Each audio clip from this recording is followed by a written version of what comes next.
C'est très important parce qu'il s'agit d'une voie historique, d'une voie qui appartient en quelque sorte à notre patrimoine national et qui pour ce territoire est aussi un enjeu touristique. C'est une des plus belles voies ferrées de ce département et sans doute de la région, qui permet de découvrir le littoral méditerranéen sous un autre jour, sous un autre aspect.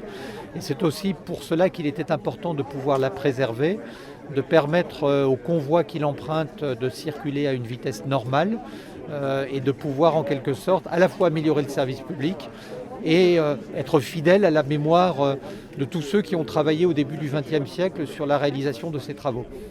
C'est un projet qui vient s'additionner aux autres en fait, puisque nous avons sauvé les différentes étoiles de Veynes, enfin tous les pôles ferroviaires de la région, puisque dans notre démarche c'était on ne ferme aucune ligne, on ne ferme aucune gare.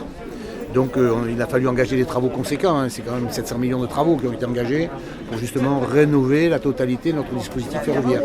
Si vous voulez sortir la voiture, il faut avoir des transports en commun qui sont adaptés. Bon. Donc les transports en commun qui sont adaptés, pour ça il faut que les trains roulent.